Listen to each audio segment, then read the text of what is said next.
Country ఉంటుంది, జెకోస్లోవేకియా ఏదో country ఉంటదనమాట. ఆ కంట్రీ టర్మ్ అన్నమాట. ఈ కంట్రీ నేమ్ ఈ రోబోటిక్ అన్న పదానికి అర్థం ఏంటంటే స్లేవ్ అని అర్థం. స్లేవ్. జెకోస్లోవేకియా. జెకోస్లోవేకియా అనే కంట్రీలో రోబోటిక్ అన్న పదం అన్నమాట. ఈ పదానికి అర్థం ఏంది అంటే స్లేవ్. రూపాయి తీసుకోకుండా పనిచేసేవాడినే రోబోటిక్ అంటారు. రోబోట్ అంటారన్నమాట. ఓకే. రోబోట్ అంటారు. సో, అసలు రోబోటిక్స్ అంటే ఏంటి? What is robotics? రోబోటిక్స్ అంటే ఏంటి అంటే, రోబోటిక్స్ అనేది రోబోట్ల రూపకల్పన, నిర్మాణం, పనిచేసే విధానం మరియు వాటి అనువర్తనాలను అధ్యయనం చేసే శాస్త్ర యొక్క శాఖ. Robotics branch of science and engineering that deals with the design, construction, operation and applications of robots. అంటే డిజైన్ అంటే ఏంటి? ఫస్ట్ పేపర్ మీద పెడతారు. అంటే లోపల ఏముండాలి? కళ్ళు ఉండాలి, ఒక ముక్కు ఉండాలి. ఒక ముక్కు అయితే అవసరం లేదు, చూడడానికి ఉంటుంది, ఎందుకంటే ఆక్సిజన్ తీసుకోదు కాబట్టి. నోరు కదులుతున్నట్టు ఉండాలి, బట్ దానికి మైక్ అది లేకపోయినా వస్తుంది. మనం ఫస్ట్ రోబోటిక్ సినిమా తెలుగులో ఎక్కడొచ్చింది అంటే యమలీల సినిమాలో ఉంటుంది. ఓకే. యమలీల సినిమాలో ఒక రోబో ఉంటుంది, రంగు పడుద్ది అంటే చూడు. చూసారా సినిమా?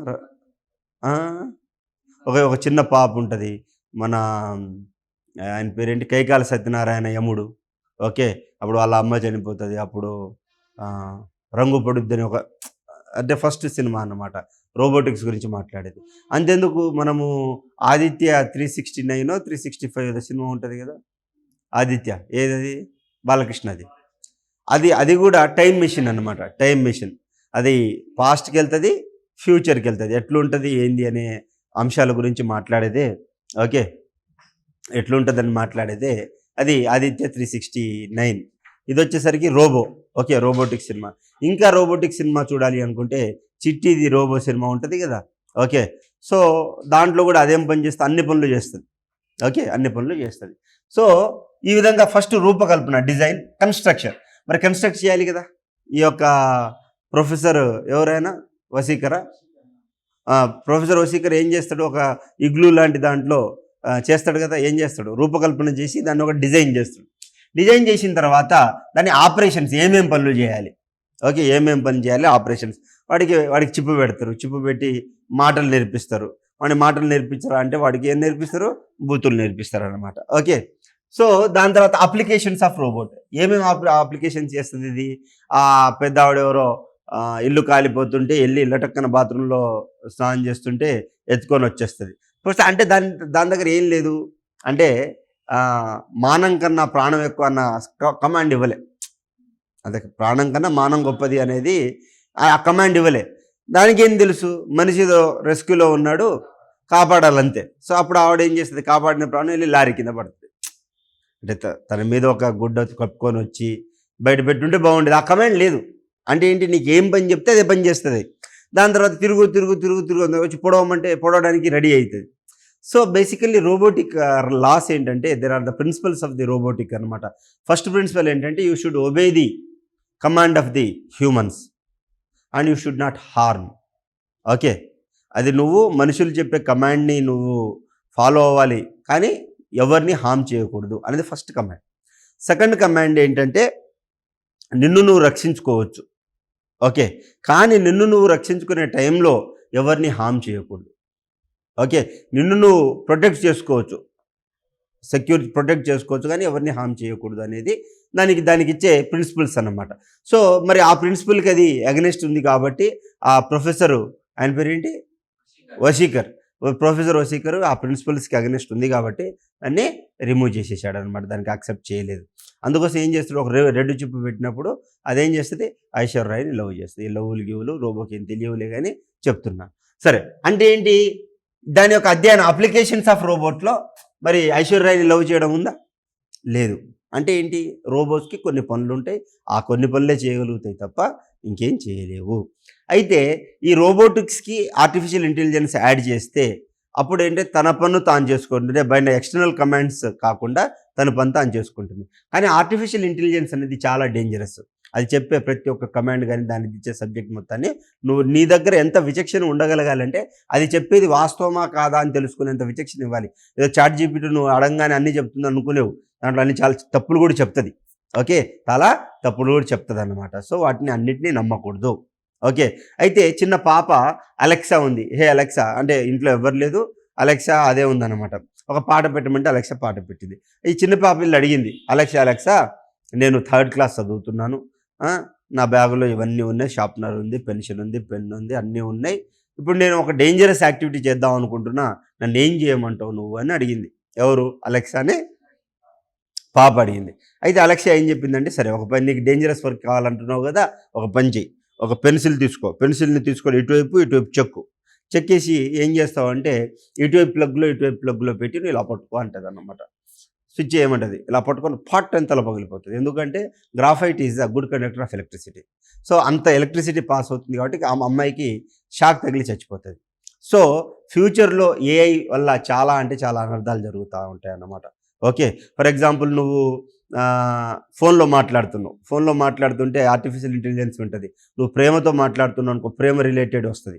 ఎప్పుడైనా కోపం గురించి మాట్లాడావనుకో, నీ అవతల పార్టీ వాడు నిన్ను చీట్ చేస్తున్నాడు అన్నట్టు మెసేజ్‌లు వస్తా ఉంటాయి. ఫర్ ఎగ్జాంపుల్ ఇప్పుడు at the verge of breakup అంటే అన్ని బ్రేకప్ రిలేటెడ్ వస్తాయి. లేదు మీరు ప్యాచప్ అవుతున్నారనుకోండి, ప్యాచప్ రిలేటెడ్ అన్నీ వస్తాయన్నమాట ప్రతి ఒక్కటి. లేదు నీకు నేను ఒకటి చెప్పా, అరే నేను ఈరోజు షూ కొందాం అనుకుంటున్నారా? దానికి తెలుగు కూడా వచ్చు. ప్రపంచంలో ఉన్న అన్ని భాషలు దానికి నేర్పించారు. నేను షూ కొందాం అనుకుంటే ఆటోమేటిక్‌గా ఇన్‌స్టాగ్రామ్‌లో అన్నీ షూ రిలేటెడే వస్తాయి. అంటే నీ పర్సులో ఉన్న డబ్బులు బయటికి పంపించకుండా, నీ రిలేషన్ బ్రేక్ చేయకుండా ఆర్టిఫిషియల్ ఇంటెలిజెన్స్ ఉంటదన్నమాట. ఓకే. సో, అదంతా ఆర్టిఫిషియల్ ఇంటెలిజెన్స్. అది వేరే కాన్సెప్ట్. బట్ దాని యొక్క అనువర్తనాలు అంటే ఏంటి? Applications. Okay. So, design, construction, operations and application study of this is called as what? Robotics. అయితే వాట్ ఈజ్ రోబోట్? రోబోట్ అంటే ఏంటి? A robot is a programmable machine that can perform a task automatically or semi automatically. Robot అనేది స్వయంచాలకంగా లేదా అర్ధ స్వయంచాలకంగా పనులు చేయగల ప్రోగ్రామ్ చేయబడిన యంత్రం. అంటే ఏంటి? తనకు తానే చేసుకోగలుగుతది. ఇప్పుడు వాషింగ్ మిషన్ కూడా ఒక రోబోనే. నువ్వు కమాండ్ ఇస్తున్నావు, తనకు తానే రుద్దుకుంటుంది. అదే నువ్వు దానికి ఆర్టిఫిషియల్ ఇంటెలిజెన్స్ ఇప్పుడు ఐఎఫ్‌బి అనే ఒక వాషింగ్ మిషన్ ఉంటుంది. దాంట్లో ఏఐ ఉంటుంది. దానికి చెప్తావు, సిరి ఇగో ఇన్ని బట్టలున్నాయి, దాంట్లో దుప్పట్లు కూడా ఉంది, దీన్ని బాగా ఉతుకు, దాన్ని సరిగ్గా పిండు అంటే అన్ని పనులు చేస్తుంది అది. ఓకే. సో, నువ్వు కమాండ్ ఇచ్చేదాన్ని బట్టి తనకు తాను చేయగలుగుతుంది అన్నమాట. ఓకే. అయితే నువ్వు పని చేయాలి, లేకపోతే దాని తనకు తానైనా పని చేసుకోగలుగుతుంది. సో, టైప్స్ ఆఫ్ రోబోట్స్ ఏంటి? What are the types of robots? ఒకటి ఇండస్ట్రియల్ రోబోట్ ఉంటుంది, మెడికల్ రోబోట్ ఉంటుంది, సర్వీస్ రోబోట్ ఉంటుంది, మిలిటరీ రోబోట్ కూడా ఉంటుందన్నమాట. ఇండస్ట్రియల్ రోబోట్ అంటే మ్యానుఫ్యాక్చరింగ్ అండ్ అసెంబ్లీ చేస్తుంది. మెడికల్ రోబో అంటే సర్జరీ అండ్ డయాగ్నోసిస్ చేస్తుంది. సర్వీస్ రోబో అంటే మనకి క్లీనింగ్ అండ్ డెలివరీ చేస్తుంది. మిలిటరీ రోబో అంటే బాంబ్ డిస్పోజల్ అండ్ సర్వేలెన్స్ గురించి చేస్తుంది. ఇండస్ట్రియల్ రోబోలు అంటే పరిశ్రమలో ఉత్పత్తికి నిమిత్తము. వేరే మెడికల్ రోబో వైద్య రంగంలో శస్త్రచికిత్స మరియు నిర్ధారణ. నెక్స్ట్ మెడికల్ రోబో అయిపోయిన తర్వాత సర్వీస్ రోబో సేవల కోసం శుభ్రపరిచే లేదా పరిసరాలు శుభ్రం చేసే. మిలిటరీ రోబో వచ్చేసరికి సైనిక అవసరాల కోసం ఇది హెల్ప్ చేస్తుంది అనమాట. సైనిక అవసరాల కోసం ఇది హెల్ప్ చేస్తుంది. అంటే ఇక్కడ ఇండస్ట్రియల్ రోబో అంటే ఫర్ ఎగ్జాంపుల్ నువ్వు ఎప్పుడైనా ఇన్స్టాగ్రామ్లో ఒక రీల్ చూస్తుంటావు అనమాట. ఏమనంటే ఈ స్టీల్ కంపెనీలో పనిచేసే వాళ్ళందరూ స్టీల్ బయట తీస్తూ ఉంటే ఒకడు వాళ్ళ మీద నీళ్లు పోస్తూ ఉంటాడు అనమాట. ఎందుకంటే స్టీల్ అనేది కొన్ని లైక్ 250, 300 డిగ్రీ సెంటిగ్రేడ్ దగ్గర అది బయటికి వస్తూ ఉంటుంది. ఆ హీట్కి నీ బాడీలో ఉన్న సెల్స్ అన్నీ చచ్చిపోతాయి. ఓకే. మరి అంత డేంజరస్ పని మనిషి చేస్తున్నాడు. వాడి మీద వాటర్ పోస్తూ ఉంటారు. వాటర్ పోయకపోతే చచ్చిపోతాడు. అలాంటి పనులు ఎవరు చేయాలా? మెషిన్ చేయాలా. సో, ఇలా మ్యానుఫ్యాక్చరింగ్ కోసం పరిశ్రమల్లో ఈ విధంగా మరియు కార్ అసెంబ్లీలో కూడా ఓకే మనకి ఈ యొక్క హుండై కంపెనీ ఎసిమో అనే ఒక రోబోట్ని అసెంబ్లీ చేయడానికి యూజ్ చేస్తుంది. ఇప్పుడు కార్లు తయారయ్యేవన్నీ కూడా ఈ యొక్క రోబో ద్వారానే తయారు చేస్తున్నారు. ఇప్పుడు మెడికల్ రోబోట్స్ అంటే సర్జరీ. ఇప్పుడు సర్జరీ ఏ విధంగా చేస్తారయ్యా అంటే ఇప్పుడు ల్యాప్రోస్కోపీ సర్జరీ అంటాం. ఫర్ ఎగ్జాంపుల్ ఇప్పుడు నాకు అపెండిసైటిస్ ఆపరేషన్ అయింది అనుకో, వాడు ఏం చేస్తాడు? ఇక్కడ నుంచి ఇక్కడ కోసి ఇలా ఇప్పుతాడు. ఇప్పినప్పుడు ఏం చేస్తాడు సార్ అంటే నా పేగు కోసం వెతుకుతాడు. దొరకలేదనుకో ఇంకొంచెం చించుతాడు. ఆయన పొట్ట కాదు కదా, పక్కనోడి పొట్ట కదా. ఇది కింద చించుతాడు, పైన అలా పొట్టంతా చించుతాడు. 4 కుట్లు వేయాల్సింది 20 కుట్లు వేస్తాడు. నేను అపెండిసైటిస్తో సావును. ఆ పుండు మానక సస్తా. ఇప్పుడు నా ఇల్లు అంబానీ ఇల్లు కాదు కదా. అక్కడ బర్రెలు ఉంటాయి, అక్కడ గొర్రెలు ఉంటాయి, అక్కడే మూత్రానికి ఒకడు పోతాడు, అక్కడ దొడ్డికి ఒకడు కూర్చుంటాడు. ఇట్లా మనం ఇంటి చుట్టూ అన్నీ జరుగుతాయి. ఆ దోమలు ఈగలు వచ్చి నన్ను కొడుతాయి. కుట్టినప్పుడు నాకు గోపుకుంటా. ఆ కుట్ల నుంచి రక్తం వస్తుంది. కొంచెం రెండు కుట్లు తెగిపోయిన ఉపయోగాలన్నీ బయటపడతాయి. ఓకే. ఇదంతా ప్రాబ్లం ఉంటుంది. ఓకే, నా ఫ్రెండ్ ఒక అమ్మాయి ఉండే, అమ్మాయికి హిస్టరీ పెద్ద ఆపరేషన్ చేశారు. కాదు ఆపరేషన్ చేసి పిల్లని బయట తీశారు. వాడు కుట్లేయడం ప్రాపర్ కుట్లేయలే. ఓకే, కుట్లేయకపోతే పాపం అమ్మాయి కుట్లు లూజ్ అయిపోయి పేగులని బయటకు వచ్చి చనిపోయింది. సో ఇలాంటివి జరుగుతాయి, డాక్టర్ల తప్పిదాడుల్లో జరుగుతాయి, ఏం చేయలేం మనం. ఓకే, కుట్లు కుట్టేటప్పుడు వాడు ఫోన్ మాట్లాడినా చెప్పు ఇంకా చెప్పని లోపల కాటన్ మర్చిపోతాడు, కత్తి మర్చిపోతాడు, బ్లేడ్ మర్చిపోతాడు, ఫోన్ మర్చిపోతాడు, నథింగ్ చేస్తాడు. అది రోబోకి చెప్పు ఇంకా చెప్పు ఉండదు కదా. సో ఉత్తగా సర్జరీ చేసేస్తుంది. ఓకే, సర్జరీ చేస్తుంది, డయాగ్నోసిస్ మీకు చెప్పా, ఒక ఏమంటారు ఆర్టిఫిషియల్ ఇంటెలిజెన్స్ ద్వారా బ్రెస్ట్ క్యాన్సరు, సర్వైకల్ క్యాన్సర్స్ ముందే వస్తాయా రావా అని చెప్పేసి కూడా ఇవి డయాగ్నోసిస్ చేస్తాయి అన్నమాట. Next service robo, cleaning. Okay, clean చేయడానికి కూడా ఇప్పుడు మన ఇళ్ళల్లో కూడా వచ్చేసినాయి. చిన్న రౌండ్ షేపు రోబో ఒకటి ఉంటుంది, అది వస్తుంది, మొత్తం క్లీన్ చేస్తుంది. అదే పోచా కూడా వేస్తుంది. పోచా అంటే తుడవడం కూడా చేసేస్తుంది. ఇంకా పని ఏం లేదనమాట. ఇంకా డెలివరీ ఇప్పుడు అమెజాన్ వాడు రోబోలతో పిచికారీ చేస్తున్నాడు, లేదా రోబోలతో మందులు, అపోలో వాడు కూడా రోబోలతో మందులు డెలివరీ చేస్తున్నాడు, తెలుసు కదా. ఈ జొమాటో, స్విగ్గీ వాళ్ళు కూడా ఇది చేస్తున్నారనమాట. నెక్స్ట్ మిలిటరీ రోబో అంటే ఏంటి, వీళ్ళు ఏం చేస్తారంటే బాంబ్ డిస్పోజ్ చేస్తారు. ఇప్పుడు బాంబ్ డిస్పోజ్ చేయడానికి ఎవరు చేస్తారు, మనుషులు చేస్తారు కదా, అలా కాకుండా ఇక్కడ వీళ్ళు చేస్తారు. అండ్ సర్వేలెన్స్ అంటే డ్రోన్ల ద్వారా కూడా మనకి తెలుస్తుంది. ఓకే, సో ఈ విధంగా రోబోట్స్ అనేవి ఉన్నాయి. దాని తర్వాత ఇంకా టైప్స్ ఆఫ్ రోబోట్స్లో మన ఇంకేమున్నాయి అంటే హ్యూమనాయిడ్ రోబో, అంటే మనిషి రూపంలా ఉండేటటువంటి రోబోని హ్యూమనాయిడ్ రోబోలు అంటారు. అది మనిషి అంటే మేల్ కావచ్చు, ఫీమేల్ కావచ్చు, కానీ ఫీమేల్ రూపంలో ఉంటే మాత్రం దాన్ని మనం గైనాయిడ్ రోబోస్ అంటాం.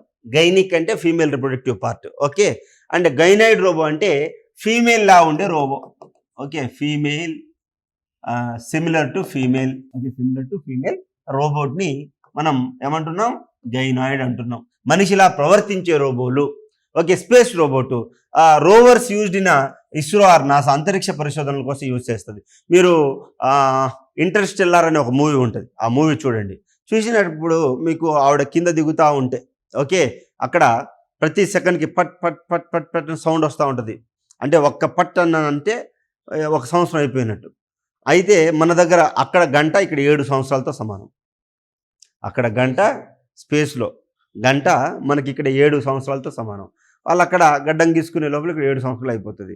వాళ్ళు కింది వెళ్ళి పైకి వచ్చేసే లోపల మళ్ళా ఎక్కి మళ్ళా వచ్చే లోపల చాలా సంవత్సరాలు అయిపోతుంది. వాడు కిందకి దిగిన ఆస్ట్రోనాట్కి ఈ దీంట్లో స్పేస్ షిప్లో ఉన్న వాళ్ళందరూ చచ్చిపోతారు అనమాట. అప్పుడు ఒక రోబో ఉంటుంది. ఏది మన వాళ్ళందరూ ఏంటంటే ఆల్రెడీ చనిపోయారు, వాళ్ళందరూ నేను డిస్పోజ్ చేసేసిన, ఇప్పటికి నువ్వు బయటికి వెళ్ళి 25 సంవత్సరాలు అవుతుంది. 25 సంవత్సరాలు అంటే ఎన్ని గంటలు, వాడు 2.5 గంటలు బయటకు వెళ్ళి వచ్చిండు అంతే. ఓకే, 2.5 గంటలు వెళ్ళి వచ్చేసరికి 25 సంవత్సరాలు అయిపోయిందని చెప్పేసి అప్పుడు తిరిగి వస్తారు. అంటే రోబోలకి ఏంటి టైం ఉండదు కదా, వాటి బ్యాటరీతో పనిచేస్తాయి. సోలారు, న్యూక్లియర్ పెట్టితే ఈ విధంగా ఇస్రోలో, నాసాలో ఇవన్నీ చేస్తారనమాట. ఓకే, ఇవన్నీ చేస్తారు. నెక్స్ట్ అగ్రికల్చర్ రోబో, ఈ క్రాప్ మానిటరింగ్ అండ్ హార్వెస్టింగ్. ఇవేం చేస్తాయి సార్ అంటే అగ్రికల్చర్ రోబోట్స్ ఈ సాళ్ళ నిండా పోతాయి అనమాట. అయ్యే విత్తనాలు వేస్తాయి, పురుగులు ఉంటే పురుగుల్ని పిక్ చేస్తాయి, పిచికారీ ఉంటే పిచికారీ చేస్తాయి. అవన్నీ మానిటర్ చేసి రైతుకి చెప్తాయి. ఏమని చెప్తే గొప్పలానా రోగం ఉంది, గొప్పలానా మార్కెట్లో, గొప్పలానా 5 కిలోమీటర్ల అవతల మీకు కరీంనగర్ ఊరు ఉంది కదా, ఆ ఊరికి వెళ్ళి ఏం తీసుకురా, ఈ మందు తీసుకురా. నేను వాడికి ఫోన్ చేస్తే వాడు ఉందని చెప్పిండు, వాడు 1000 రూపాయలు అన్నాడు, నేను మాట్లాడినా 700కి అని చెప్పేసి నీ పేరు చెప్తే 700కి ఇస్తాను. అంతా రోబో చూసుకుంటుంది అన్నమాట. సో ఆ విధంగా క్రాప్ మానిటరింగ్ అండ్ హార్వెస్టింగ్ కూడా, వ్యవసాయ పనులకు కూడా రోబో అనేది పనిచేస్తుంది. అయితే రోబోలో ఏ పరికరాలు ఉంటాయి అంటే రోబోలో ఉండేటటువంటి భాగాలు ఏంటి, what are the components of the robo ఏంటి అంటే సెన్సార్స్ అంటే గుర్తించడం. ఓకే, ఏమైనా పరిసరాలను గుర్తించడం, డిటెక్ట్ ఎన్విరాన్మెంట్. నెక్స్ట్ యాక్చువేటర్ అని అంటారు, కదలిక కోసం, మూమెంట్ అండ్ మోషన్స్, అంటే చేతులు కాళ్ళు ప్రాపర్గా నడవడానికి. వాడు గన్ను తీసుకోరా అంటే బన్ను తీసుకుంటాడు చూడు, నడవరా అంటే వాడు కింద పడిపోతాడు చూడు. ఓకే, సో ఆ విధంగా వాటిని యాక్చువేటర్స్ అంటాం. నెక్స్ట్ కంట్రోలర్ అంటే బ్రెయిన్ లాగా మొత్తం కంప్యూటర్ మొత్తాన్ని కంట్రోల్ చేస్తుంది. నెక్స్ట్ పవర్ సప్లై, దానికి విద్యుత్ శక్తిని ఇస్తుంది, అంటే ఎనర్జీ సోర్స్ని ఇస్తుంది. Next end effector, tools set robots end అంటే ఏంటంటే చేతులు కాళ్ళు పట్టుకోవడానికి. సో ఈ విధంగా ఇవన్నీ components of the robots. Okay, robo యొక్క భాగాలు ఆ విధంగా ఉంది.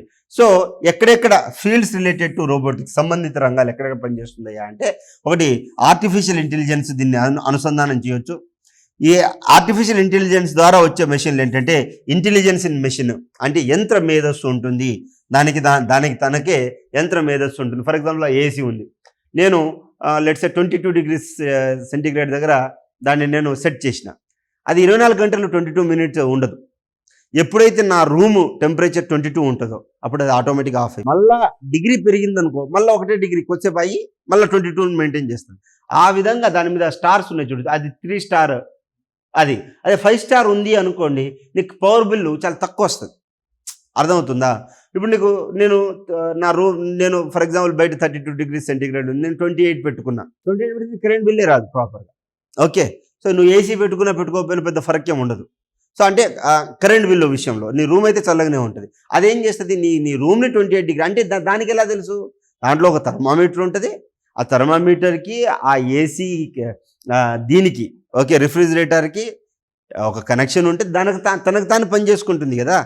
అర్థమవుతుందా? సో ఆ విధంగా తనకు కూడా బ్రెయిన్ ఉంది. యాంత్రికత ఎలక్ట్రానిక్స్ కలయిక, integration of mechanics, electronics and computing, ప్రతి ఒక్కటి అంటే దాంట్లో ఎలక్ట్రానిక్స్ కలిపి, మెకానిక్స్ కలిపి అండ్ కంప్యూటింగ్ కలిపి, అంటే ఒక ప్రాపర్ రోబోని నువ్వు తయారు చేసినట్లయితే దాన్ని మనం ఏమంటున్నాం సార్ అంటే మెకాట్రానిక్స్ అని అంటున్నాం అనమాట. నెక్స్ట్ మెషిన్ లెర్నింగ్, తనకు దాన్ని అన్ని నేర్చుకుంటుంది. కాకుండా మెషిన్ లెర్నింగ్ అది అన్ని నేర్చుకుంటుంది. రోబోటిక్ లెర్నింగ్ ఫ్రమ్ డేటా, అంటే డేటా ఆధారితంగా నేర్చుకునే సామర్థ్యం. ఆర్టిఫిషియల్ ఇంటెలిజెన్స్ ఉందా? ఆర్టిఫిషియల్ ఇంటెలిజెన్స్కి మన మెషిన్ లెర్నింగ్ కెపాసిటీ ఉంటుంది. ఆర్టిఫిషియల్ ఇంటెలిజెన్స్ ఆటోమేషన్, అంటే doing talks without human help. For example అక్కడ చెత్త కనిపించింది, ఏ రోబో వెళ్ళి చెత్త తీసుకురా, ఏది దానికదే రోబో, దానికది సిగ్నల్స్ పంపిస్తుంది. అక్కడ ట్రేస్ ఉంటే లటక్కని వెళ్ళి చెత్తని కడిగేసి అది వస్తుంది అన్నమాట. ఓకే, అది వస్తుంది. చలో ఇంతవరకు. సో అప్లికేషన్స్ ఆఫ్ రోబోట్స్ ఏంటి? What are the applications of robot? Robotic అనువర్తనాలు ఏంటి? అన్ని చోట్ల ఉంటాయి. ఇండస్ట్రీలో పనిచేస్తే car manufacturing, welding, painting, assembling, మెడిసిన్లో సర్జరీస్ చేస్తుంది. Okay, so da Vinci robo surgery చేస్తుంది అనమాట. డెలివరీ ఆఫ్ మెడిసిన్, స్పేస్లో మార్స్ రోవర్ మిషన్, క్యూరియాసిటీ ప్రజ్ఞానం, శాటిలైట్ డెవలప్మెంట్లో యూజ్ అవుతుంది. వ్యవసాయంలో వ్యవసాయ పనులు చేస్తుంది, బట్టలు ఉతుకుతుంది, అన్ని పని చేస్తుంది. ఈ పని ఆ పని కాదు, దానికి అన్ని పనులు వచ్చు, అది అన్ని పనులు చేస్తుంది. ఓకే, సో డిఫెన్స్ రంగంలో డ్రోన్ సర్వేలెన్స్లో మొన్న ఇరాన్ వాళ్ళు ఇజ్రాయెల్ మీద డ్రోన్ల దాడి చేశారు, ఆ విధంగా చేయొచ్చు. బాంబుని డిస్పోజ్ చేయొచ్చు. రోజువారీ జీవనంలో కూడా మన రోబోట్ వ్యాక్యూమ్ క్లీనర్స్ ఉంటాయి, ఫుడ్ డెలివరీ రోబోట్స్ ఉంటాయి. మన భారతదేశంలో రోబోలు ఏంది? ఇస్రో అనే వాళ్ళు చంద్రయాన్ 3తో పాటు మనం చంద్రయాన్ 3లో ప్రజ్ఞాన్ రోవర్ అనేది వాడాం. డిఆర్డిఓ వాళ్ళు developed robots for the army operations. Startups ఏమేమి స్టార్టప్స్ ఉన్నాయంటే ఈ Grey Orange, Asimo robotic research centres ఎక్కడెక్కడ యూజ్ చేస్తున్నాం? ఐఐటీస్లో, డిఆర్డిఓ ల్యాబ్స్లో ఈ యొక్క రోబోట్స్ ఉన్నాయన్నమాట. అర్థమవుతుంది? నిద్రపోతున్నారు, చిన్నగా జారుతున్నారా, దండిగా తినేసి వచ్చి. Okay, important Indian robotic achievement ఇప్పటిదాకా మనం ఏమేమి అచీవ్ చేశామయ్యా అంటే Pragyan robo, ISRO moon rover mission, Daksh DRDO bomb disposal mission, Robodoc private sector medical consultation. అంటే నువ్వు ఇప్పుడు డాక్టర్ దగ్గరికి వెళ్ళాల్సిన పని లేదు. నాకు కడుపులు నొప్పిగా ఉంది, ఇక్కడ నొప్పిగా ఉంది అని చెప్తే చాలు, అది నీకు మందులు రాసిస్తుంది. అవునా, బట్టే బాగా మొన్నేం తిన్నావు అని అడుగుతుంది. ఓకే, మురిగిపోయిన మంచూరియా తిన్నా, వాడు పానీపూరి తిన్నా అని అంటే చాలు, వాడు మందులు రాసిస్తారు. Medical consultation. అంటే A set training India's first humanoid అనమాట. అడ్వాంటేజ్ ఆఫ్ రోబోటిక్స్ ఏంటి? ఎఫిషియన్సీ పెరుగుతుంది, సామర్థ్యం పెరుగుతుంది. ఓకే, డేంజరస్ యాక్టివిటీస్ ఏవైతే అన్నీ చేస్తుంది. అడ్వాంటేజెస్ అంటే ఏం జరుగుతుంది? ఎఫిషియన్సీ పెరుగుతుంది. 24 పని చేయరా అంటే టైం అయిపోయింది సార్ అని చెప్పాడు వాడు. ఓకే, 24/7 పని చేస్తాడు. వాడికి అలుపు ఉండదు అనమాట, without fatigue. Okay, precision job ఉంటుంది. అంటే సర్జరీ చేశాడంటే అక్యురేట్గా చేస్తాడు, దొరకట్లేదు కానీ మొత్తం జించేయడు. ఓకే, అర్థమవుతుందా? నెక్స్ట్ డిసడ్వాంటేజెస్ ఏంటి? ఎక్కువ కాస్ట్ అవుతుంది, జాబ్లెస్నెస్ పెరుగుతుంది, ఎక్కువ టెక్నాలజీ మీద డిపెండ్ అవుతాం. ఓకే, మాల్ ఫంక్షన్ అనేది జరుగుతుంది అనమాట. రీసెంట్ ట్రెండ్స్ వచ్చేసరికి ఆలోచించగల సామర్థ్యం కలిగిన రోబోలు వస్తున్నాయి, గుంపుగా పనిచేసే రోబోలు వస్తున్నాయి, మృదువైన శరీరాలపైన కలిగినటువంటి రోబోలు వస్తున్నాయి, మనుషులు పక్కనే పనిచేసే రోబోలు వస్తున్నాయి అనమాట. So this type of robos are coming in India.